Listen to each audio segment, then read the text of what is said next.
According to fan polls from around the world, Sora from Kingdom Hearts currently seems to be the most requested character for Smash Ultimate DLC. And you know what? With Joker, Banjo, and Kazooie being on the roster, it appears that nobody's off limits as long as they were born in the world of video games. However, even though Sora does technically check off all the boxes, including him in Smash Ultimate might be a little more complicated than it seems on the surface. And if you ask my dysgraphia-ridden candy ass, it might be best if he just sat this one out. Don't bare-ass spray fart all over the comments section just yet, though, because I'm not saying I don't think Sora deserves to be in Smash, nor am I saying that he won't be in or that Kingdom Hearts is a bad series or anything like that. In fact, I'll even go one step further and say that I think Sora would be a great addition to the game. But given the fact that he's jointly owned by Disney rather than just Square Enix, I think there's 5 key factors that need to be considered before just tossing him into the mix. What kinds of factors am I talking about? Well, turn your volume down really low, listen very carefully, tell your step pepper to pipe down, press the subscribe button if you haven't already, and allow me, the creator of Seinfeld Camera in all one word, to tell you the 5 biggest issues with Sora joining Smash Ultimate. Number 1. Disney's kind of a dick.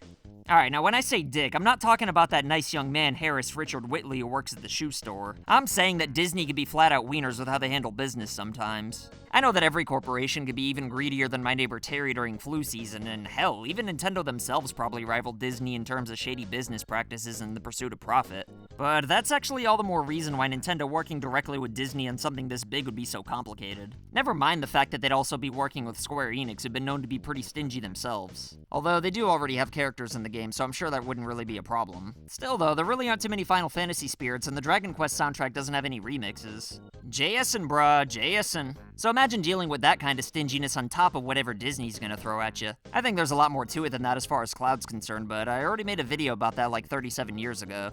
Anyway, after Joker, Banjo, and Kazooie were added to Smash, I've just kind of been sitting back not caring who gets added next. I mean, I already got way more than I ever thought I would, so I just want people to be happy with all the future characters. And you know what, if that means Sora makes the cut, then I'd be happy for everybody involved, because he definitely fits right in. But a corporation as big as Disney trying to work with a company as stubborn as Nintendo just doesn't seem like it could work out in the end no matter how I look at it.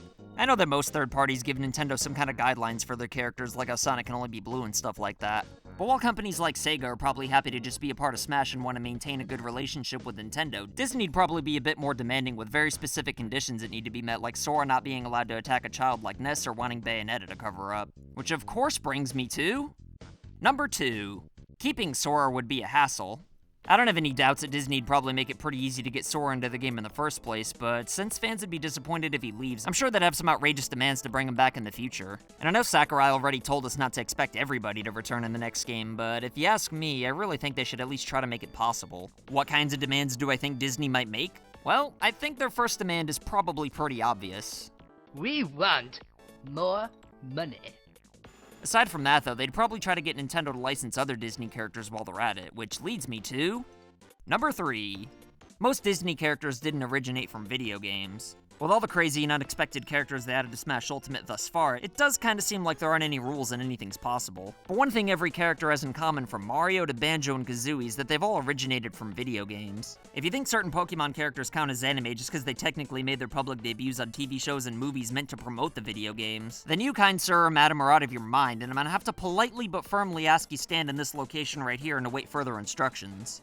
As for the arguments that aren't completely preposterous, though, you might argue that Rob was actually a toy rather than a video game character. However, Rob was still born from video games, much like the Super Scope, which also made it into Smash. And besides, he also made cameos in games like Star Tropics. Haha.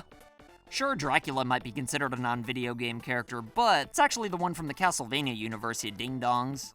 Yeah, well, Dracula called and he's coming over tonight for you, and I said okay.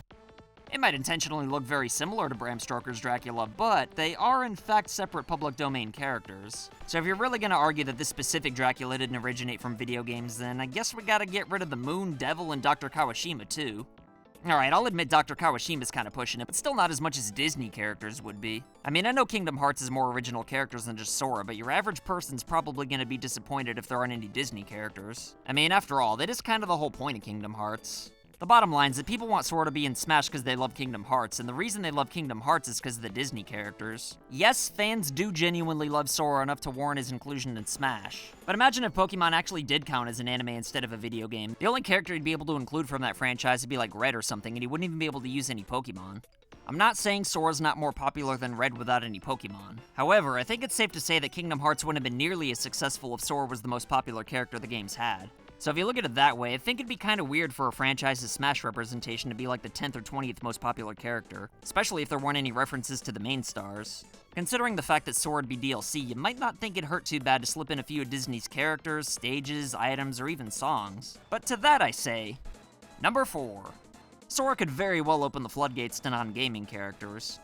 Am I the only one around here who gives a shit about the rules? Every time somebody begs for Goku, SpongeBob, or Mel Gibson to be added into Smash, they're always met with the ridicule and shame that they deserve. However, if any Disney references whatsoever slip through the cracks, then it would definitely be the beginning of a really slippery slope. It is possible I'm being a bit paranoid, but all I know is that once Snake and Sonic made their debuts, third-party characters started coming out of the woodwork to join Smash. And sure, so far it's been fantastic, but along with just plain feeling weird and out of place for Smash, licensing non-video game characters would probably be hell. You might not think it's that big of a deal to just add a few Disney bits and pieces here and there, but for every inch Smash creeps into this uncharted territory, a little bit more magic gets lost. I mean, remember how weird it felt to see BMW stuff in Mario Kart?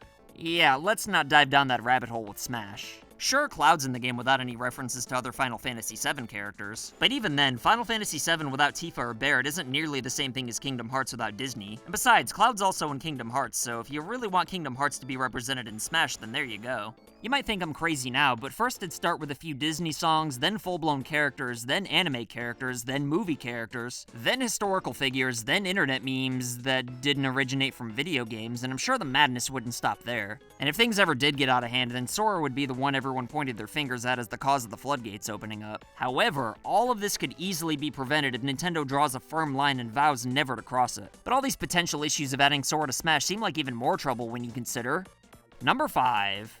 There's plenty of other characters who deserve it just as much. I don't think it's a secret that there's no shortage of potential characters you could add into Smash Ultimate that'd probably be way easier to get into the game than Sora, and people would still be thrilled. I know Sora won all those polls or whatever, but it doesn't matter how many popular characters get added into Smash. Fans are always going to want more, and some people are never going to be happy regardless. And at the risk of getting mugged in the comments even more than I already will, I kinda think a lot of the people who voted for Sora only did so out of curiosity as to how Nintendo would handle it. I'm sure companies who own characters like Crash, Doomslayer, Rayman, and even friggin' Steve would be delighted to see their IPs getting the Smash exposure, which could only make those companies that much easier to work with, and since fans are always gonna want more regardless of what Sakurai gives us, then why not just focus on giving us the easier characters who are more or less just as popular? Again though, I'm not saying I don't want Sora in Smash, I just think people should be aware of how risky and difficult adding him would be. He clearly deserves to be in the game based on merit alone, and I know he's already been in other crossovers. But unless it's done without any Disney references, then I don't want to see him in the game at all, and without Disney references, that's probably gonna feel like something's missing. Anyway, what do you think about Sora in Smash, though? Do you want him in the game? Do you not want him in the game? If you do want him, do you understand why I'm cautiously optimistic? Or do you just want Smash to go to shit and have everything added to it? Either way, let me know what you think in the comments below, and I'll try my goddamnedest to respond to everybody. But let me tell you two people who should be in Smash even if they were Disney characters are today's patrons of the day, Red Jar and the Vidya Bros. If you want to be badasses like these two, then consider supporting FU Game Crew on Patreon for loot boxes in the mail and other wacky rewards. And if you want to make a cameo, then send pictures or videos of you rocking any FU Game Crew merch like these legendary human beings you see before you. As always, like and share this video anywhere on the internet to help this channel grow. And if you want to prove that you're not down with registered sex offenders, then go ahead and press the subscribe button if you haven't already. My name's Cameron, all one word, and I'll be back with more videos soon. So I want to say thank you to your loyalty, thank you for your support.